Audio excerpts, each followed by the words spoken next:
زدني علما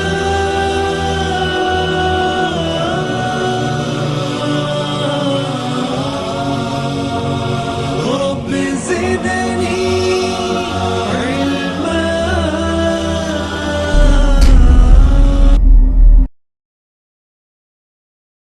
أعوذ بالله من الشيطان الرجيم.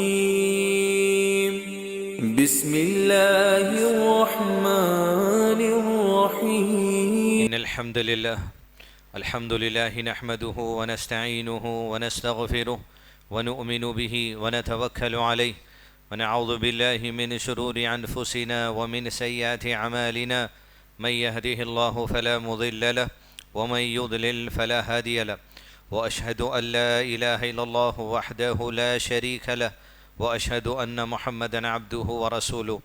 أما بعد فإن خير الحديث كتاب الله وخير الهدي هدي محمد صلى الله عليه وسلم وشر الأمور محدثاتها وكل محدثة بدعة وكل بدعة ضلالة وكل ضلالة في النار. فأعوذ بالله من الشيطان الرجيم. بسم الله الرحمن الرحيم. يا أيها الذين آمنوا اتقوا الله حق تقاته ولا تموتن إلا وأنتم مسلمون. رب اشرح لي صدری ویسر لی امری واحلل عقدۃ من لسانی یفقہوا قولی. قابل احترام بزرگوں، خواتین اور عزیز نوجوان ساتھیوں، اللہ عز و جل جو رب العالمین ہے، مجھ کو اور آپ کو اس دنیا میں اللہ نے اپنے حکم خاص سے بھیجا اس آزمائش کے لیے، لنبلوکم ایکم احسن عملا، کہ کون ہے تم میں بہتر عمل کرنے والا. اور انسان بہتر عمل اسی وقت کر سکتا ہے کہ جس رسول کے دور میں اس امت میں اسے بھیجا گیا، اور رسول کو جو اللہ عز و جل نے جو پیغام دیا ہے اس پیغام کو لے اور رسول کے طریقے اور رسول کے منہج کے مطابق اللہ کے اس پیغام کو سمجھے، اس پر عمل کرے، اس کو سیکھے، اسے دوسروں تک پہنچائے، اپنے بیوی بچوں تک، اپنے آنے والی نسلوں کی تیاری کرے. لنبلوکم ایکم احسن عملا، کون ہے جو بہتر سے بہتر عمل کرے گا. اللہ عز و جل نے یہی آزمائش کے لیے مجھ کو آپ کو دنیا میں بھیجا. انسان کو حلال اور حرام کی بھی تمیز دی گئی، باطل اور حق کی بھی تمیز دی گئی، سچے اور جھوٹے کی بھی تمیز دی گئی. انسان کو ہر چیز میں فرق کرتے ہوئے اپنے رب کی رضا کے لیے آگے بڑھ کر کام کرنا چاہیے. اور انسان اپنی زندگی میں ہر وہ کام جس میں اس کی دلچسپی ہوتی ہے کرتے ہوئے اللہ عز و جل کی رضا حاصل کر سکتا ہے. لیکن کسی بھی کام میں کامیابی کے لیے ضروریت اس بات کی ہے کہ اس کام میں مجھ کو اور آپ کو دلچسپی ہو.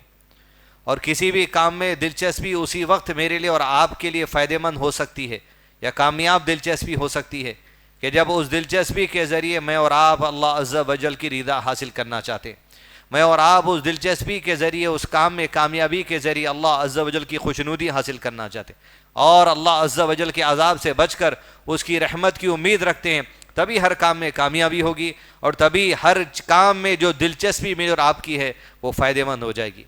دنیا میں کئی امور ہیں، کئی کام ہیں جس میں انسان اپنی دلچسپی لگا کر دنیا میں مال بھی کماتا ہے حلال طریقے سے اور اللہ کی رضا بھی کماتا ہے. لیکن ایک کام عزیز دوستو زمین کی چھاتی پر ایسا ہے کہ جس کے لیے ایک ایسی انوکھی دلچسپی والے دل اللہ عز و جل زمین پر پیدا کیے کہ جن کی مثال، جن کی زندگی میرے اور آپ کے لیے دیگر زندگی کے کاموں میں دلچسپی اور خیر پیدا کرنے کے لیے بہت فائدہ مند ہو سکتی ہے. کئی کام دنیا کے اندر ہے جس سے انسان دلچسپی ہوتی ہے، اللہ کی رضا حاصل کر سکتا ہے، لیکن ایک کام ایسا ہے کہ جو ہر کوئی نہیں کر سکتا، اور ایک کام ایسا ہے جس کو اللہ عز و جل نے ہر کسی کو نہیں چنتا. لیکن عزیز دوستو ہم میں سے ہر ایک کا حصہ ہے اس کام کے لیے، توجہ دینا پڑے گا، دلچسپی دینا پڑے گا. لیکن کچھ لوگ ایسے ہوتے خاص جن کو اللہ عز و جل اس کام کے لیے چن لیتا ہے. وہ کام ہے اللہ عز و جل کے دین کی حفاظت کرنا، اللہ عز و جل کے دین کو محفوظ کرنا. اللہ عز و جل کے دین کو محفوظ اور اس کی حفاظت کے کام میں دلچسپی، وہ محبت جو صحابہ کرام کو اللہ عز و جل نے عطا کی ہے وہ کائنات میں شاید کسی دوسروں کو نہیں ہو سکتی. اور ایسے انوکھا انداز، ایسی انوکھی محبت کہ غیر معمولی محبت جو انسانوں میں شاید کسی اور کے پاس نہیں ہو سکتی، وہ صحابہ کرام کے پاس ہم کو ملے گی. کہ دین کی حفاظت کے لیے جو جذبہ، دین کی حفاظت کے لیے جو محبت، دین کی حفاظت کے لیے جو تڑپ صحابہ کرام کے دلوں میں تھی کہ آنے والے زمانے کے لوگوں تک ہم کو اللہ کا دین سلامتی سے پہنچانا ہے، یہ دین محفوظ کرنا ہے، یہ دین یاد کرنا ہے، یہ دین لکھنا ہے، یہ دین پڑھنا ہے، یہ دین پہ عمل کرنا ہے، یہ دین لوگوں تک پہنچانا ہے۔ یہ جو عظیم کام ہے، ہم میں سے ہر ایک کا حصہ ہے اس میں۔ آپ ہیں، آپ کو آپ کی بیوی کی ذمہ داری ہے، بیوی ہے بیوی پر شوہر کی ذمہ داری ہے، بیوی ہے بچوں کی ذمہ داری ہے، باپ ہے بچوں کی ذمہ داری ہے۔ لیکن یہ جو اللہ کے نبی صلی اللہ علیہ وسلم سے دین کا پیغام لے کر امت تک پہنچانے کا جو بڑا کارنامہ تھا، اس کے لیے اللہ عز و جل نے صرف صحابہ کرام کو چنا۔ عبداللہ ابن مسعود رضی اللہ عنہ کہتے ہیں اللہ تعالیٰ نے کائنات میں سارے انسانوں کے دلوں کو جانچا تو سب سے مضبوط دل ایمان کے لیے اور قرآن کے نزول کے لیے محمد رسول اللہ صلی اللہ علیہ وسلم کے دل کو پایا۔ آپ پر نبوت کا اعلان اللہ عز و جل نے کر دیا، کسی دوسرے کو مقام نہیں دیا گیا، یہ مقام پہ صرف اللہ کے نبی صلی اللہ علیہ وسلم فائز ہیں۔ اور پھر عبداللہ ابن مسعود کہتے ہیں کہ آپ صلی اللہ علیہ وسلم کے دل کو جانچنے کے بعد اللہ عز و جل نے پھر سے انسانیت کے دلوں کو جانچا تو ساری انسانیت میں سب سے مضبوط دل ایمان کے لیے، نبی کی مدد کے لیے اور نبی پہ جو شریعت کا نزول ہونے والا ہے اس کی حفاظت کرنے کے لیے، امانت داری کے ساتھ آنے والے زمانے کے لوگوں تک پہنچانے کے لیے اللہ نے اگر کسی کے دلوں کو چنا تو صحابہ کرام کے دلوں کو چنا۔ ہم وہ دور میں نہیں تھے اور ہمیں اس دور میں رہنے کا تصور بھی نہیں کرنا چاہیے، وہ ایمان والوں کا دور۔ عزیز دوستو، حفاظت دین ایک بہت بڑا کام تھا، ایک بہت بڑی ذمہ داری تھی صحابہ کرام کے بعد۔ آپ تعجب کریں گے کیسے کیسے انداز سے صحابہ کرام نے دین کو محفوظ کر کر مجھ کو اور آپ کو پہنچا۔ آج اگر دین کی باتیں، احادیث کی کتابیں اگر مسجد میں یا مدارس کے اندر کسی کتاب کی شکل میں رکھی ہوئی ہیں، یہ کتابیں یوں ہی نہیں آ گئی۔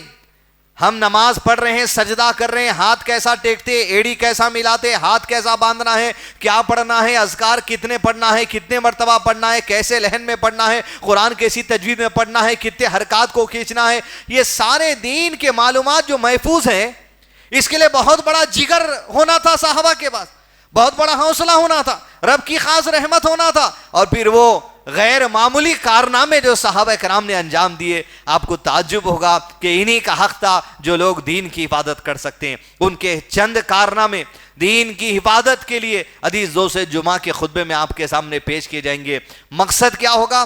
وہ جذبہ جو صحابہ کرام کے اندر تھا، دین حفاظت کر کے خود اپنی زندگی میں لا کے آگے والوں تک پہنچانا، ہم تک پہنچانا، قیامت تک کے لوگوں تک پہنچانا۔ آج ہمارے اندر وہی جذبہ ہونا چاہیے کہ دین جو محفوظ ہیں اسے یاد کریں، اسے سیکھیں، خود اپنی زندگی میں لائیں، اپنے بیوی بچے، اپنی آنے والی نسلوں تک جس ذریعے سے ہو، چاہے میڈیا کا ذریعہ ہو، زبان کا ذریعہ ہو، درس کا ذریعہ ہو، خطبے کا ذریعہ ہو، نصیحت کا ذریعہ ہو، مجلس کا ذریعہ ہو، بیٹے کو اکیلے میں بولنے کا ذریعہ ہو، بیٹی کو تنہائی میں سمجھانے کا ذریعہ ہو، رات کے اندھیرے میں سمجھانے کا ذریعہ ہو، دن کے اجالے میں سمجھانے کا ذریعہ ہو، میسج کے ذریعہ ہو۔ ہم کو کوشش کرنی چاہیے دین کی حفاظت کے لیے ہم بھی کوشش کریں۔ یہ دین یقیناً محفوظ ہے، قیامت تک محفوظ رہے گا۔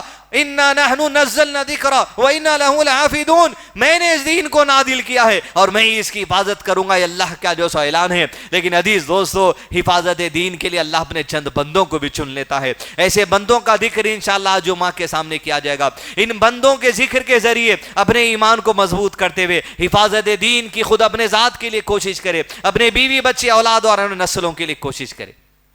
عزیز دوستو، سب سے پہلا انوکھا اور غیر معمولی نظام اور غیر معمولی کیفیت اور رحمت اللہ عز و جل کی جو صحابہ کو عطا کر دی گئی تھی وہ یہ تھی کہ تمام کے تمام صحابہ کرام کو غیر معمولی حافظ عطا کیا گیا تھا۔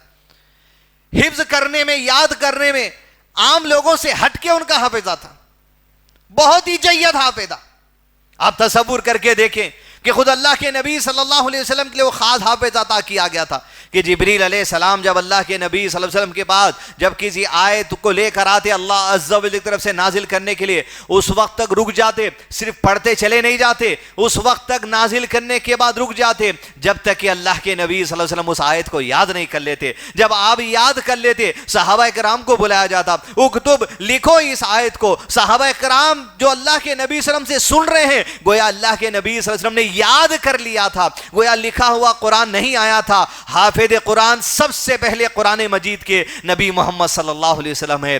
ہر سال جتنا قرآن نازل ہوتا، ایک مرتبہ آپ جبریل علیہ السلام کو سناتے تھے اور جبریل علیہ السلام آپ کو سناتے تھے۔ زندگی کے آخری سال میں 3 مرتبہ قرآن کا دور ہوا جبریل علیہ السلام کے ذریعے اللہ کے نبی صلی اللہ علیہ وسلم پر۔ عزیز دوستو، حافظہ دین کی حفاظت کے لیے دین کے مسائل کو یاد کرنا، آیات کو یاد کرنا، مسائل کو یاد کرنا، فقہ کو یاد کرنا، اذکار کو یاد کرنا، یہ صحابہ کرام کے لیے ایک عظیم جو سو معاملہ تھا۔ آج میرے اور آپ کے لیے ضروری ہے کہ حفظ پر توجہ دیں، حافظے پر توجہ دیں، صرف قرآن کے آیات حفظ کرنے پر نہیں، اس کے معنی پر، اس کے مفہوم پر، اس کے مسائل پر، تاکہ جب زندگی میں جو موقع پڑ جائے آپ اپنی زبان سے لوگوں کو نصیحت کرنے والے بن جائے۔ زمانہ کچھ بھی بولے لیکن آپ کے پاس علم ہے، آپ لوگوں کو حق کے ساتھ پہنچانے والے بننا چاہیے۔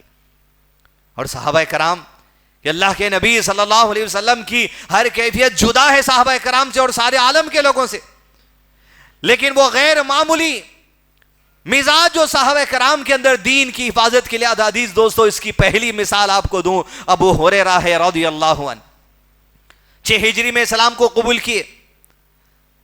10 ہجری ہونے کے بعد جیسے 11 ہجری کا آغاز ہوا، اللہ کے نبی صلی اللہ علیہ وسلم کی وفات عمل میں آگے انتقال ہو گیا۔ 4 سال کا مرحلہ عزیز دوستو، 4 سال 4 ایئرس، 6 ہجری سے لے کے 10 ہجری کے تکمیل کتنے 4 سال ہوتے ہیں۔ 4 سال کے اندر ابو ہریرہ کی سیرت اگر پوچھنا ہے تو محدثین سے پوچھئے، ایسی غیر معمولی جذبہ ابو ہریرہ کے بعد حفاظت دین کے لیے کہ ایسی 4 سال کے مرحلے میں 4000 سے زیادہ حدیثیں اللہ کے نبی صلی اللہ علیہ وسلم کی آپ کے سینے میں یاد تھی۔ کوئی معمولی بات نہیں عزیز دوستو، یہ جذبے کی ضرورت پڑتی، نسلوں کی فکر کی ضرورت پڑتی، اپنے گھر والوں کی فکر کی ضرورت پڑتی۔ اللہ کے دین کو محفوظ کر کے لوگوں کو پہنچانے کا جو جذبہ، جو تڑپ، جو ایمان، جو رحمت اللہ کی ملتی ہے، وہی بندہ ایک کام انجام دے سکتا ہے۔ اگر وہ جذبہ صرف 4 سال میں ابو ہریرہ نہیں بتاتے تو کہ آج ہمارے بعد وہ دین کی باتیں آ جاتی۔ یہ غیر معمولی معاملہ ہے۔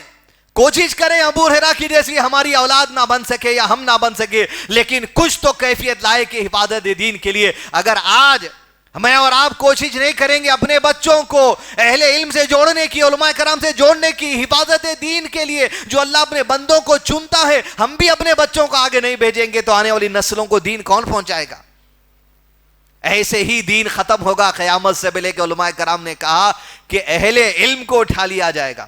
عزیز دوستو، علم والوں کو جب اٹھا لیا جائے گا تو جوہلا بچ جائیں گے۔ مطلب یہ، اگر ہماری اولاد میں علم نہیں رہے گا تو وہ دین پر عمل کیسے کرے گی کہ جوہلا سے سیکھیں گے؟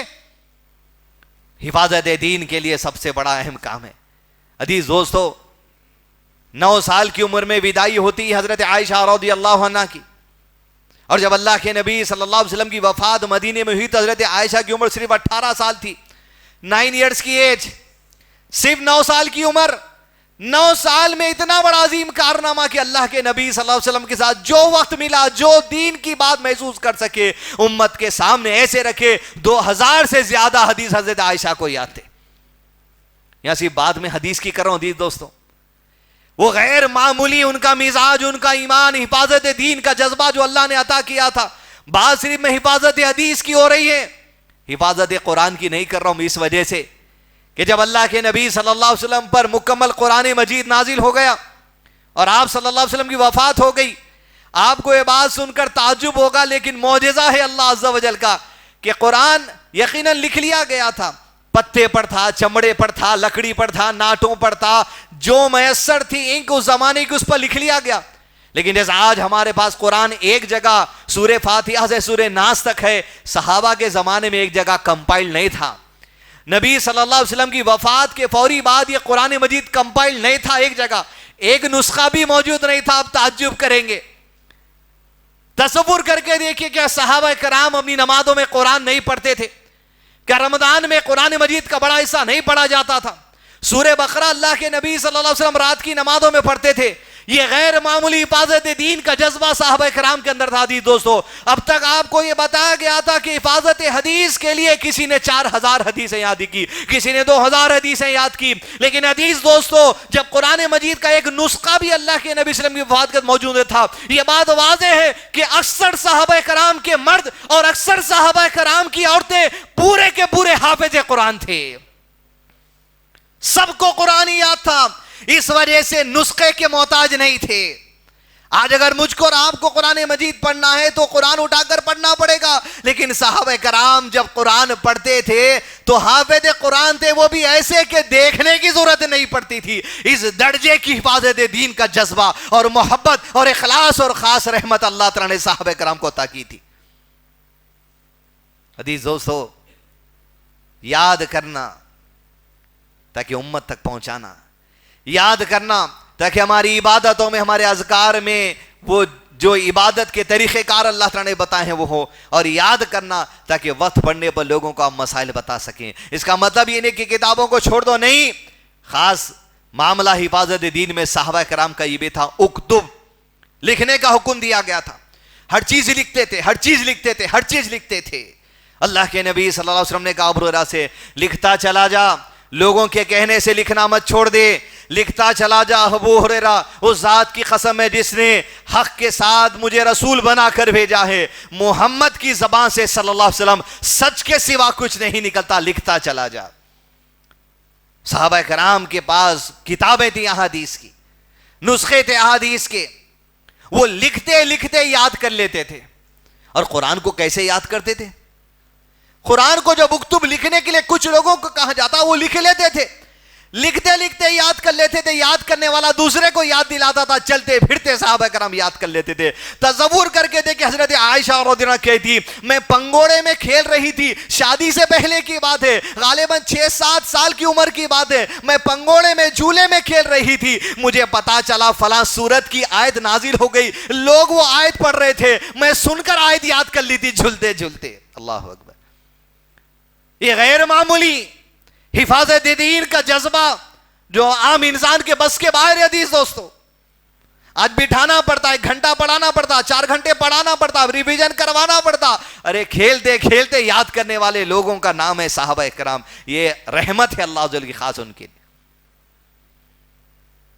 حفاظت دین اتنا بڑا کارنامہ تھا کہ اللہ کے نبی صلی اللہ علیہ وسلم خاص صحابہ کرام کو ٹریننگ دے کر رکھے تھے کہ میری مجلسوں میں جب تم رہو تو پہلی بات تو توجہ سے سننا، توجہ سے دیکھنا، توجہ سے لکھنا، بہت خاص ٹریننگ تھی آپ کو۔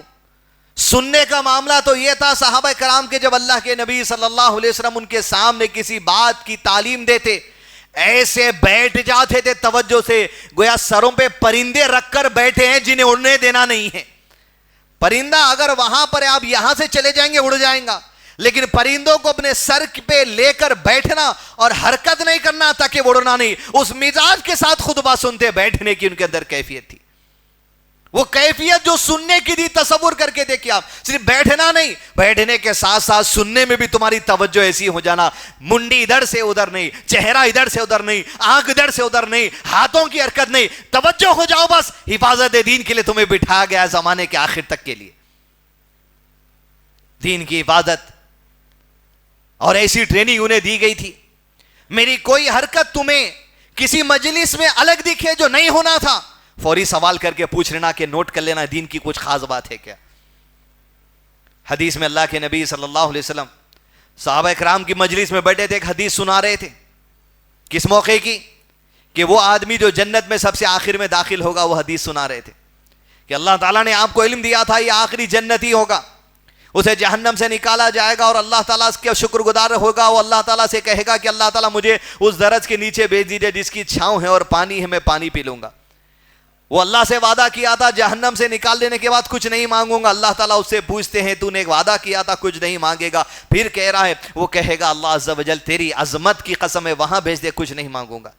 اللہ تعالیٰ اسے عطا کر دیتے ہیں. اس درخت کے نیچے جاتا ہے, ٹھنڈی چھاؤں میں بیٹھتا ہے, پانی پیتا ہے. اس کی نظر ایک اور بڑے درخت پر پڑتی ہے, بڑا سایہ ہوتا ہے, بڑی نہر ہوتی ہے, اور رب سے مانگتا ہے مجھے پھر وہاں بھیج دے یا ربی. یہ حدیث آپ صلی اللہ علیہ وسلم صحابہ کرام کو سنا رہے ہیں. سوچئے کیسا توجہ سے بیٹھے تھے ہوں گے. حفاظت حدیث کی کیفیت, یہ کارنامہ, یہ انجام, یہ رحمت, یہ مرتبہ, یہ مقام جو صحابہ کرام کو دیا گیا تھا, چن لیا گیا تھا. ہماری اولاد کو بھی اللہ چن لے, ہمیں بھی اللہ چن لے دین کی حفاظت اور دین کی تبلیغ کے لیے. عزیز دوستو, پھر کہا اللہ تعالیٰ نے, کیا تو نے مجھ سے وعدہ نہیں کیا تھا؟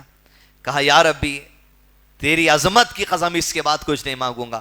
اللہ تعالیٰ اسے اس درخت کے نیچے بھی بھیج دیں گے, وہاں پر پانی پیے گا, سائے میں خوش ہوگا. کہ اچانک ایک اور بڑا درخت, بڑے سائے والا, جنت کے دروازے کے قریب اسے دکھایا جائے گا. وہ کہے گا یا ربی اب وہاں بھیج دے. کہا تو نے وعدہ کیا تھا, وعدے پہ وعدہ, خلاف ورزی. کہا تیرے عظمت کی قسم یا ربی اس کے علاوہ اب کچھ نہیں چاہیے, مجھے وہاں بھیج دے. جنت کے دروازے کے قریب اس سائے میں اللہ تعالیٰ اسے جانے کی اجازت دیتے ہیں. وہاں بھیج دے مطلب انہیں ہل نہیں سکتا حکم الہی سے. قیامت کے دن کوئی ہل نہیں سکتا, انہیں چل کے نہیں جا سکتا تھا. ہلنے کی تصور نہیں ہے, اللہ کے حکم کے بغیر کچھ ہونے والا نہیں. وہاں یہاں بھی اللہ کے حکم کے بغیر کچھ نہیں ہوتا. اللہ نے جو اختیار دیا, اختیار کا استعمال کرنا یہ بھی اللہ کے حکم سے.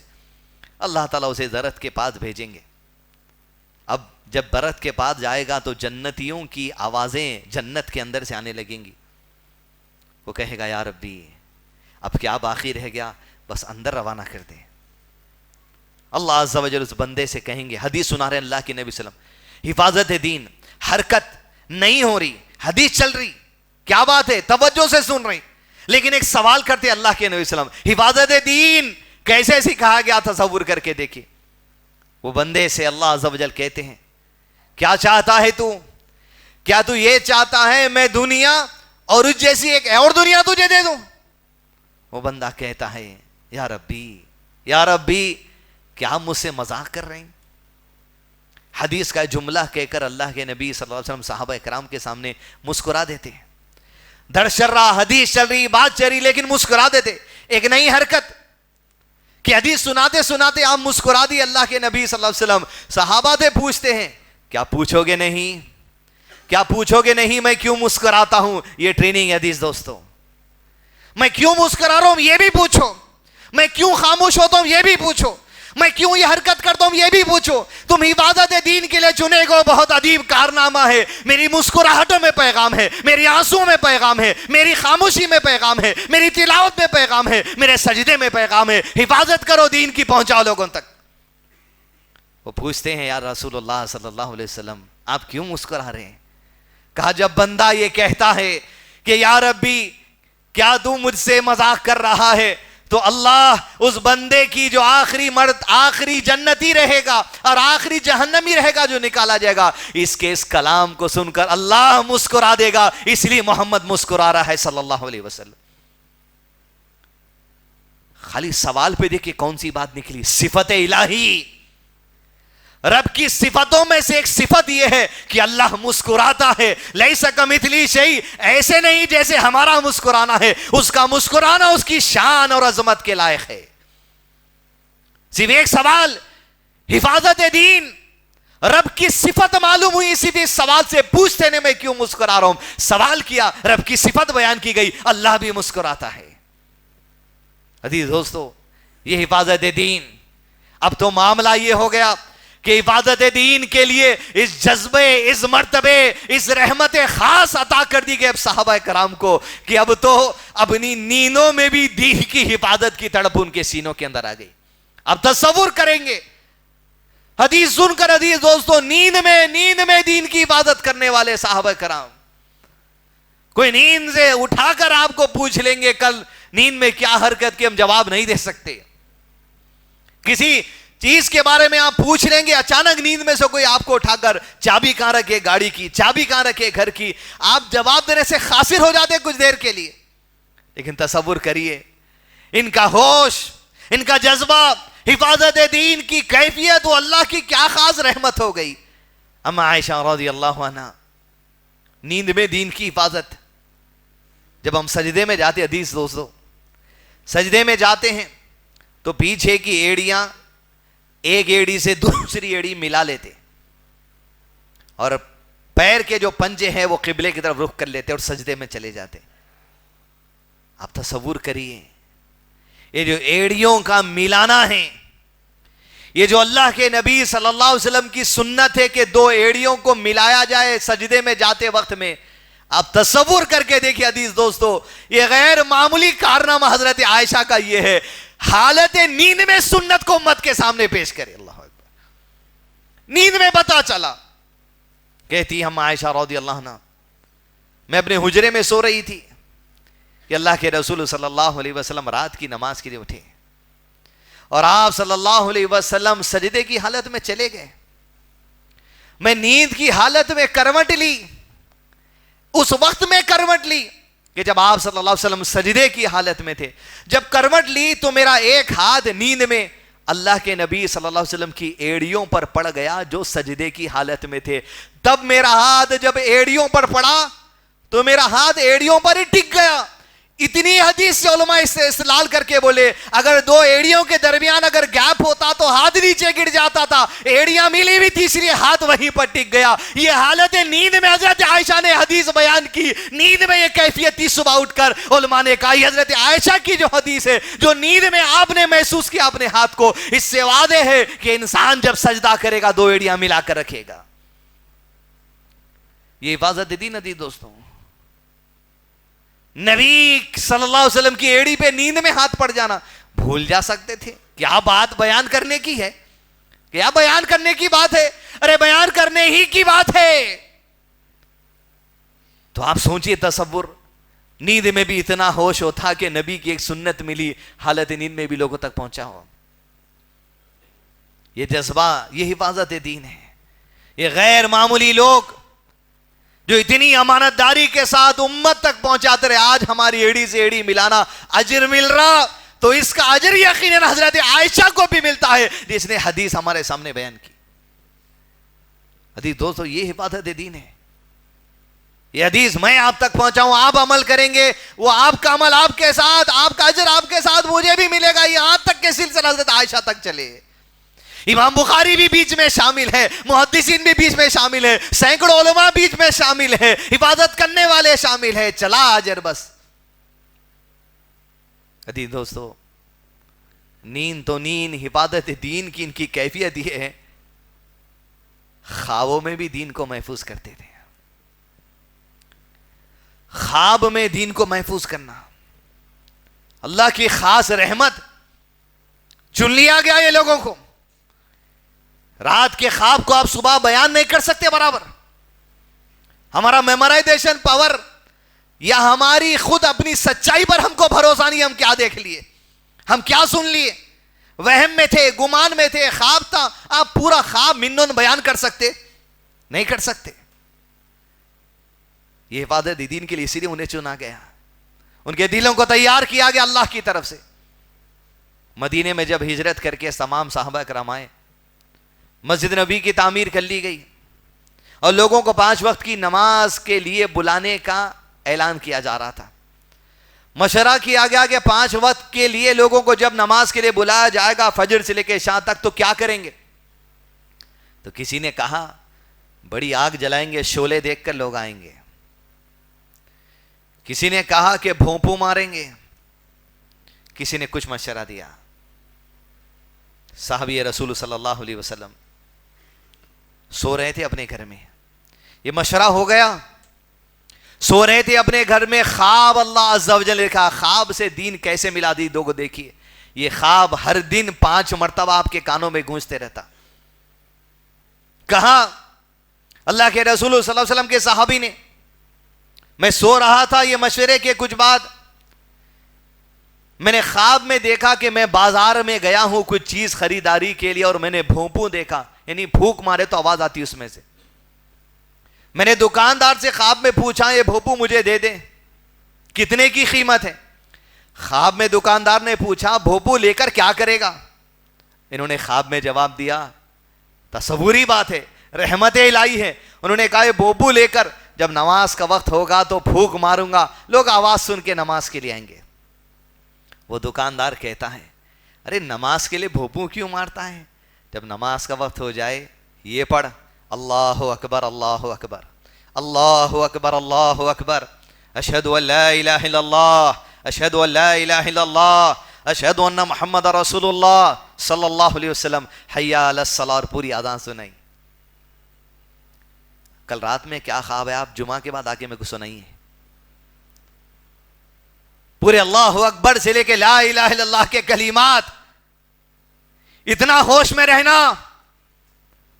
نیند سے بیدار ہوئے، فجر کی نماز کے بعد اللہ کے نبی صلی اللہ علیہ وسلم ملاقات بھی، کہا اللہ کے رسول صلی اللہ علیہ وسلم کا رات کو یہ خواب آیا، میں بھوپو خریدنے کی بات کیا، اس نے کہا یہ مت کر، یہ کلمات پڑھ. اللہ کے رسول صلی اللہ علیہ وسلم نے ارشاد فرمایا بلال مسجد نبوی میں اذان دینے کا آغاز کرو، یہی کلمات پڑھو جو یہ صحابی نے اپنے خواب میں سنے. آواز اذان کا اعلان کیا گیا. جیسے ہی پہلی مرتبہ اذان دی گئی اللہ اکبر حی علی الصلاۃ لا الہ الا اللہ، حضرت عمر سو رہے تھے، تہبند پکڑ کر آ گئے مسجد نبی میں. کہا اللہ کے نبی صلی اللہ علیہ وسلم اس ذات کی قسم ہے جس نے آپ کو حق کے ساتھ نبی بنا کر بھیجا ہے، یہ جو اذان کے کلمات ابھی مؤذن نے دیے ہیں، اللہ کی قسم میں ابھی اپنے خواب میں اذان کے کلمات سن کر آ رہا ہوں. حفاظت دین اپنے خوابوں میں، حفاظت دین اپنی نیندوں میں، حفاظت دین نبی کی مجلسوں میں. یہ دین کی حفاظت کے لیے عزیز دوستو میں کیا کر رہا ہوں، آپ کیا کر رہے ہیں، اولاد کیا کر رہی، نسلیں کیا کرنے والے، پرواہ کریے. ارے اپنے خوابوں کو حفاظت کر لیے، اپنی نیندوں میں حفاظت کر لیے، اپنی مجلسوں میں حفاظت کر لیے. آج دین ہم تک پہنچا، ہم کیا کر رہے ہیں؟ اتوار کا درس، جمعے کا درس، کون سی کتاب معلوم، کون سا مسئلہ معلوم، کون سا فقہ معلوم، کون سی تعلیم معلوم. کیا سکھا سکتے آپ باپ ہونے کے ناطے آپ کی اولاد کو؟ کیا سکھا سکتے آپ ماں ہونے کے ناطے اپنی اولاد کو؟ کیا سکھا سکتے آپ دادا ہونے کے ناطے اپنے پوتروں کو؟ کیا سکھا سکتے آپ نانا نانیاں ہونے کے ناطے اپنے نواسے نواتیوں کو؟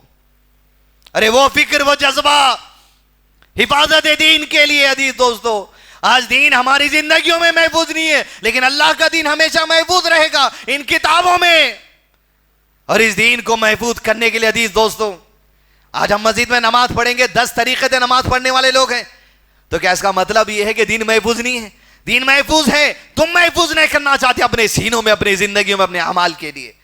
اللہ اس دین کی عبادت کے لیے ہر دور میں اہل علم کو چنتا ہے، علماء کو چنتا ہے.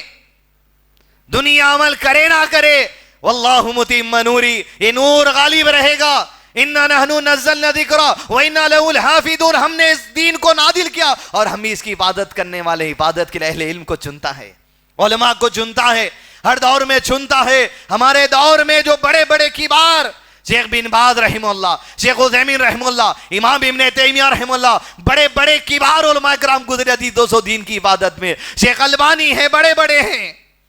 موجودہ دور میں ہندوستان میں بڑے بڑے اہل علم عزیز دوستو، لیکن ایک اہل علم، ایک عالم دین جس کو تھام کر چلو اپنی زندگی میں، کتاب کا درس، فقہ، سلف سے جڑنا، اہل علم سے جڑنا، نبی کی سنت سے جڑنا، سلف صحابہ کرام کے طریقے سے جڑنا، اسلاف کے طریقے سے جڑنا. بیان بادیاں بہت ہوتے، کتابوں سے جڑیے، دروس سے جڑیے. شیخ ابو قافہ ماد عمری کے دروس سے جڑ کر رہیے. آپ کتاب لے کے بیٹھنا، قلم لے کر بیٹھنا، علمی بات، عام فہم انسان کے لیے وہ علمی بات آپ کو ملے گی. اپنی گھر کی عورتوں کو، اپنی بچیوں کو لگا دو شیخ کے 100 میں آج جو سو دروس اویلیبل ہیں. کتاب دینا، یہ سیریز ختم کرو، نکات نوٹ کرتے جاؤ، پوائنٹس نوٹ کرتے جاؤ، دین کی عبادت کرو. آسان الفاظ میں شیخ جو وہ کام آج انجام دے رہے ہندوستان کے اندر، جو شاید بڑے بڑے مدارس کے اندر کام انجام دیا جاتا ہے، جو علماء کرام کے لیے کام انجام دیا جاتا ہے، آج وہ عام فہم میرے اور آپ کے لوگوں کے لیے بھی دستیاب ہے. شیخ کی لنک چاہیے واٹس اپ کر دیجئے مجھے 9849758154 پر. سارے لنکس انشاءاللہ آپ کو پیج کے شیئر کر دیں گے. لیکن ایک سسٹمیٹک انداز میں، جیسا اسکول میں تعلیم ہوتی ہے، کالج میں تعلیم ہے، ترتیب کے ساتھ اپنی عورتوں اور ہر ایک کو جو قابل ہیں، شعور میں، ان کو دین پر لگا دیجئے. عزیز دوستو یہ حفاظت دین اپنے خوابوں میں، اپنے نیند میں ایسا جذبہ آپ تصور کر کے دیکھیں. اذان کے کلمات، ایڑیوں کا ملانا، حتیٰ کہ ایسا نوٹ کرتے تھے صحابہ کرام، کہتے ہم نے اللہ کے نبی صلی اللہ علیہ وسلم کی زندگی کے آخری وقت تک یہ دیکھ لیا، یہ نوٹ کر لیا کہ سر اور داڑھی میں آپ صلی اللہ علیہ وسلم کو 20 سے زیادہ سفید بال نہیں تھے. یہ کوئی نوٹ کرنے کی بات ہے؟ یہ نوٹ کرنے ہی کی بات ہے نبی کے لیے. 20 بال. اور کیفیت کا بیان کرنا کیسا ہے؟ ہم اللہ کے نبی صلی اللہ علیہ وسلم کو مجلسوں میں دیکھتے صرف مسکراتے تھے. آپ کا ایک موقع پر اللہ کے نبی صلی اللہ علیہ وسلم ایسے مسکرا دیے گویا ہم کو پیچھے کے دانت نظر آ گئے. ارے وہ دانت بیان کرنے کی کیا ضرورت ہے؟ ضرورت ہے اسی کو حفاظت دین. یہی امانت داری ہے صحابہ کرام کی جو ہم تک پیش کی گئی. خطبے کے نچوڑ کو سمجھنے کی کوشش کری دوستو. حفاظت دین اصول علم سے آتا, اہل علم سے جڑنے سے آتا, اور اہل علم اپنی ذمہ داری نبھانے سے امت کا کہیں گا. اہل علم اپنی ذمہ داری نبھائیں گے سٹرکچرڈ طریقے سے, پلاننگ کے ذریعے, تو دین محفوظ رہے گا. ورنہ صرف یوں کہہ دینا اہل علم کے ذریعے علم اڑ جائے گا, تو اہل علم بناؤ, اہل علم شاگرد بناؤ, لوگوں تک پہنچاؤ حفاظت دین کے لیے وہ کام جو اللہ نے آپ کے جگر کو چنا ہے, اس کا حق ادا کرو. ہم سب بھی ادا کریں گے, اللہ سے دعا اللہ ہم سب کو ادا کرنے کی توفیق عطا کرے, آمین. لیکن حفاظت دین نہیں ہوتی, جیسا چل رہا ویسا چل رہا. تو ایک ہی مثال آپ کو دیتا ہوں کیا ہوتا. دیکھیے, یہاں سے وہاں سے یوٹیوب سے ویڈیوز آ جاتے ہیں. حفاظت دین کی جو تڑپ, جو سنجیدگی صحابہ کرام میں تھی, وہ حفاظت دین کی تڑپ اور سنجیدگی, جذبہ, اصول علم حاصل کرنا, دین کا علم حاصل کرنا, اہل علم سے جڑنا, اگر وہ چیز ہمارے پاس نہیں ہے تو پھر ایسے ویسے ویڈیوز آنے میں ایک ویڈیو ایسا آ گیا کہ عمرہ کرتے وقت ریسنٹلی حرم کے اندر کچھ ہجڑے احرام پہن کے اپنا شولڈر دکھا کے جو سو طواف کر رہے تھے. اب آپ دیکھیے لوگوں کو یہ ویڈیو آنے سے اتنا تعجب ہو گیا, بے وقوفی. حفاظت دین کا جذبہ جب نہیں رہتا, جب دین سیکھنے کا جذبہ نہیں رہتا, تو ایک صاحب ویڈیو بنا کے بولے افسوس کی بات ہے کہ دیکھو عورتیں بھی اب احرام پہن کے طواف کر رہی. ارے تمہارے کو عورت میں اور مرد میں اور ہجڑے میں فرق نہیں ہے, تم لوگوں کو جو سو گمراہ کر لے رہے. پھر بنانے والے بولیے یہ دیکھیے حکومت کی کتنی بڑی جو سو گندی سازش ہو گئی ہے کہ اب تو ہجڑوں کو بھی طواف کا موقع دے دیا گیا. تو اگر ہجڑا طواف کر رہا ہے, نماز پڑھ رہا ہے, تو کیا حرام ہے اس کے اوپر نماز؟ ایسے ویڈیو سے کیا ہو رہا بھائی, حال دیکھو زمانہ کہاں جا رہا بھائی, ہجڑے طواف کر رہے ہیں, نماز نہیں پڑھتا, ہجڑا حرام ہے اس پہ نماز. مسلمان نہیں ہوتا انہیں, ہجڑے ہوتے کیا, کیٹیگری کیا ہے وہ سیکھو پہلے. ہجڑا مر گیا تو کیا اس کو وراثت میں حق نہیں ہے؟ عورت کے طرف سے حق دیا جائے گا یا مرد کے حساب سے حق دیا جائے گا؟ تدفین نہیں کرتے, جلا دیتے لے جا کے. بے بنیاد یہ خالی یوٹیوبرز یہاں سے ویڈیو اور وہاں سے ویڈیو اور لوگوں کے اندر پھیلا دے رہی. پہلی چیز, اگر کوئی ہجڑے جا کر طواف کیے ہیں یقیناً عبادت ہے ان کی, آپ انگلی نہیں اٹھا سکتے, حرام نہیں ہے ان کے اوپر عبادت. کیا کافر ہو جائیں گے وہ لوگ؟ اس میں لیکن دو قسم ہے. پہلی چیز, ایک قسم کے ہجڑے وہ ہیں کنر جسے آج ہمارے زمانے میں کہا جاتا, جو سیکس ٹرانسپلانٹیشن کراتے. ایسے نوجوانوں کو ہمارے بچا کے رکھیے کہ مرد کی شرمگاہ کاٹ کر عورت کی شرمگاہ کے جیسا بنا دیتے. سیکس ٹرانسپلانٹیشن کا یہ سسٹم چل رہا دنیا کے اندر, آج بڑی انڈسٹری چل رہی. یہ جو کرتا ہے اللہ کی تخلیق میں تبدیلی, اللہ کے رسول صلی اللہ علیہ وسلم نے لعنت کی ہے ایسے پر کبیرہ گناہوں میں سے. ایک آدمی شراب پی رہا, کبیرہ گناہ ہے. سیکس چینج کرا رہا, کبیرہ گناہ ہے. ایک آدمی زنا کر رہا, کبیرہ گناہ ہے. سیکس چینج کرا رہا, کبیرہ گناہ ہے. ایک آدمی قتل کر رہا, کبیرہ گناہ ہے. سیکس چینج کر رہا, کبیرہ گناہ ہے. لیکن کیا قاتل نماز نہیں پڑھ سکتا؟ کیا قاتل عمرے کو نہیں جا سکتا؟ ویسی کیا ہجڑا تو عمرے کو نہیں جا سکتا؟ کیا سیکس چینج کرنے والا نماز نہیں پڑھ سکتا؟ بالکل پڑھ سکتا. کیوں نہیں پڑھ سکتا؟ حکومت ویسا کر دی, عورتوں کو لا دیے, بے بنیاد ویڈیوز لوگوں میں بتا رہے ہیں. کیا وجہ ہے؟ دین محفوظ نہیں ہمارے پاس. اللہ کا دین محفوظ ہے لیکن ہمارے دلوں میں, ہماری زندگی میں محفوظ نہیں. یہ تو کبیرہ گناہ ہے, لیکن اس کے اوپر بھی نماز حرام نہیں ہوتی, اس کے اوپر بھی طواف عمرہ حرام نہیں ہوتا. دوسرے ایسے ہوتے ہیں کہ جیسے کوئی انسان پیدائشی طور پہ معذور ہوتا, کسی کو ایک ہاتھ نہیں ہوتا پیدائشی طور پہ, کسی کو آنکھوں کی بینائی نہیں ہوتی, پیدائشی طور پہ اندھے ہوتے کوئی لوگ, پیدائشی طور پہ کسی کا کچھ پیر نہیں ہوتا, معذور ہوتے ہیں. یہ بھی اللہ کی تخلیق ہے. اللہ صحیح سالم بھی پیدا کرتا, کسی کو کچھ کمی کے ساتھ بھی پیدا کرتا. تو جیسے بینائی آنکھوں کی کمزوری سے کوئی پیدا ہوا, کوئی ہاتھ نہیں ہونے کی وجہ سے پیدا ہوا, کوئی پیر نہیں ہونے کے ساتھ پیدا ہوا. کچھ لوگ ایسے ہوتے ہیں جو ہجڑے پن یا مردانگی بھی پوری نہیں ہوتی, نہ عورت کی طرف پورے جھکے ہوئے ہوتے ہیں. ایسی کمزوری کے ساتھ بھی اللہ کسی کو پیدا کر کے اپنی تخلیق کے نمونے بتا دیتا. وہ پہلا والا جو ہے اس کے لیے تو کبیرہ گناہ ہے, لیکن یہ جو پیدائشی طور پہ کمزور ہیں ان کے اوپر کسی قسم کا گناہ نہیں ہے. تو کیا ان کے اوپر بھی نماز فرض نہیں ہے؟ اللہ تعالیٰ ان کو ایسی جگہ دے دیتا جس سے صرف پیشاب کر سکتے لوگ. اس میں ایک قسم ایسی ہوتی ان ایمبیگیس سیکسس, یعنی یہ کہ واضح ہو جاتا ان کی شرمگاہ دیکھنے سے پیدائش کے موقع پر ہی کہ یہ مردوں میں شمار ہے یا عورتوں میں شمار ہے, یا کچھ دن کے بعد 8-10 سال عمر گزرنے کے بعد پتا چل جاتا کہ ان ایمبیگیس کہ واضح ہے یہ مردوں میں شمار ہے, لیکن ان کے اندر کچھ نرمی ہوتی, عورتوں کی جیسی بات چیت کرتے, لہجے میں نرمی ہوتی. ان پہ کچھ گناہ نہیں ہے, پیدائشی وہی ہے. جیسا کوئی نابینا پیدا ہوا, کوئی اگر ہاتھ کا کمزوری کے ساتھ پیدا ہوا, ویسے ہی یہ پیدا ہوا. تب دیکھا جائے گا اس کا رجحان زیادہ پرسنٹیج کدھر ہے, وراثت میں ادھر کا حصہ اسے دیا جائے گا. مردوں کے احکامات اس کے لیے دیے جائیں گے. اہل علم اسٹڈی کرے میں یہی حفاظت دین موجودہ زمانے کے مسائل کو بھی اہل علم اسٹڈی کر کر فتاوے دے چکے ہیں. اور دوسرا ہوتا ہے ایمبیگیس سیکسس, یعنی یہ واضح نہیں ہوتا 8-10 سال تک بھی آدمی کہ انہیں مرد ہے یا عورت, صرف پیشاب کرنے کی ایک جگہ ان کو اللہ تعالیٰ عطا کر دیتا ہے. ایسے لوگوں کو بھی علماء کرام دیکھیں, پیشاب اگر اس علاقے سے کرتا ہے تو مردوں میں شمار کیا جائے گا, پیشاب اگر اس علاقے سے کرتا ہے تو عورتوں میں شمار کیا جائے گا. یہ حفاظت دین ہے. ایک ایک نقطے کو نوٹ کر لیا گیا جی دوستو. دنیا کے اندر کچھ بھی ہوتا, کوئی بھی آتا, اللہ کے دین کی رہنمائی موجود ہے وہاں. آج ابو ہریرہ نہیں ہے, حضرت عائشہ نہیں ہے, اہل علم موجود ہیں.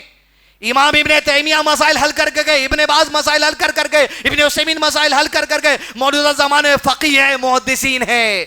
اللہ کا دین اسی لیے کہا گیا وَإِنَّا لَهُ لَحَافِظُونَ, ہم اس کی حفاظت کرنے والے ہر دور میں ہر مسائل کے لیے. تو لہذا وہ عمرے کا جو ویڈیو آیا ہے, یقیناً ان کی عبادت قابل قبول ہے, اللہ کے قریب اللہ جانے کیسے ان کی قبول کرے. لیکن وہ سیکس ٹرانسپلانٹیشن کرائیں گے تو کبیرہ گناہ ہے, قتل کرے گا تو کبیرہ گناہ ہے. لیکن سیکس پلانٹیشن کرانے والا عمرہ نہیں کر سکتا, یہ آپ نہیں کہہ سکتے. احرام اس وجہ سے ڈالے وہ لوگ, شاید مردوں کی طرف ان کے زیادہ رجحان تھا, اسی لیے شولڈر کھلا رکھ کے طواف کرے. کیا برقع پہن کے جائیں گے؟ میں ریسنٹلی آپ کو جنوری کی بات بتا رہا ہوں, یہی 9 سے 10 جنوری, آج سے 8 دن پہلے کی بات. حرم کے سامنے مکے میں ایک سپر مارکیٹ میں میں ایک ایسی کنڑ سے ملا, انہیں پورا برقع پہن کے تھا. کیا کریں گے؟ بولے آپ حرم میں آ گیا, مکے میں آ گیا, 4 سیڑھی اترے تو مسجد حرم میں داخل ہوتا تھا. انہیں سامنے ایک سپر مارکیٹ میں جو وہاں کاؤنٹر کے بعد ملا, لہجہ الگ, چہرہ دیکھے تو لڑکیوں کی طرح, میک اپ کر کے, برقع پہن کے. اس کا زیادہ رجحان لڑکیوں کی طرف ہے. اس کے اوپر علماء اسٹڈی کریں گے, اس کے مسئلے کو بیان کریں گے, بولیں گے اس کا رجحان عورتوں کی طرف ہے, پیدائشی ہے یا بنا لیا, دونوں بھی ہے تب بھی نماز اس کے اوپر فرض ہے, دونوں بھی ہے تب بھی عمرہ اس کے لیے جائز ہے. لہذا ایسی من گھڑت باتیں اللہ کے دین کے بارے میں اس ختم کے ویڈیوز جب آ جاتے, دین جب محفوظ نہیں رہتا, یہی وجوہات ہمارے بن جاتے. لہذا عزیز دوستو, صحابہ کرام کا جو حفاظت دین کا جذبہ تھا, وہ جذبے سے کچھ سیکھنے کی کوشش کریں, دین سیکھیں, اہل علم سے جڑیں, اپنی زندگی میں دین محفوظ کریں, دوسرا دین کو پہنچائیں. وصلی اللہ علی نبینا محمد وعلی آلہ وصحبہ وسلم تسلیما کثیرا. مزید علماء اور مقررین کے بیانات سننے کے لیے ہمارے YouTube چینل کو سبسکرائب کیجیے. جزاک اللہ.